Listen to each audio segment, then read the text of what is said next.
ஈரோட்டில் முதல் முறையாக ஒருங்கிணைந்த மேம்படுத்தப்பட்ட புற்றுநோய் மையம் பெட் சிடி கொண்டு புற்றுநோய் கண்டறியப்பட்டு 6D true beam linear accelerator மற்றும் MR கைடட் பிராக்கோதெரபி மூலம் கேன்சர் செல்கள் துல்லியமாக அழிக்கப்படுகிறது. Sudha cancer centre, Erode.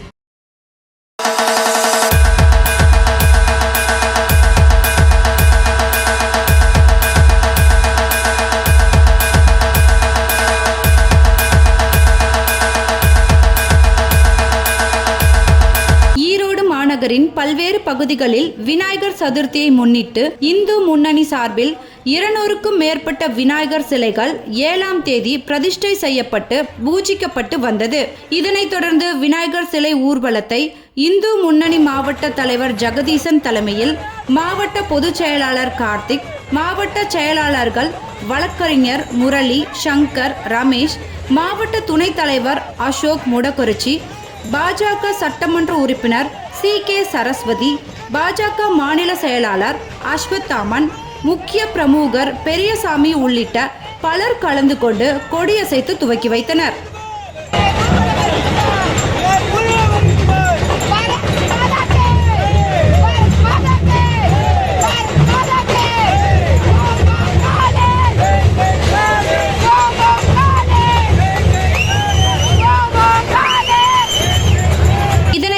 சம்பத் நகரில் வைக்கப்பட்டிருந்த 10 அடி வீர விநாயகர் சிலையுடன் வண்ண மாலைகள், தோரணங்களால் அலங்காரம் செய்யப்பட்ட சிலைகள் ஊர்வலமாக கொண்டு செல்லப்பட்டன.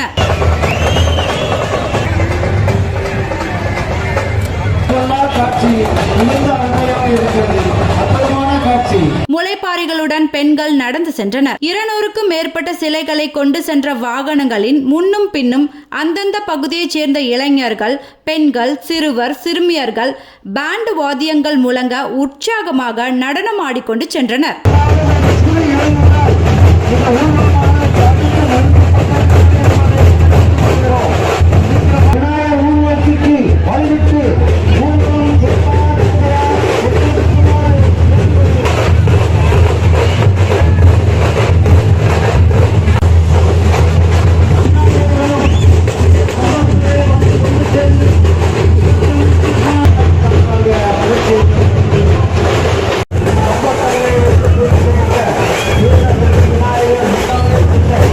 இந்த ஊர்வலத்தில் வண்ணமயமான நரசிம்மர் சிலையும் அனைவரின் கவனத்தை ஈர்த்தது.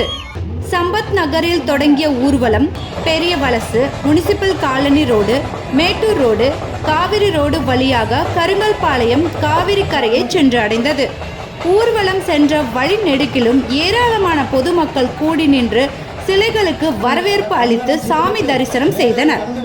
கோலாகலமாக நடந்த ஊர்வலம் காவிரி கரையில் நிறைவடைந்தது. அங்கு பூஜை செய்யப்பட்டு ஒவ்வொரு சிலையாக காவிரி ஆற்றில் கரைக்கப்பட்டது. தொடர்ந்து நள்ளிரவு வரை 200க்கும் மேற்பட்ட சிலைகள் கரைக்கப்பட்டன.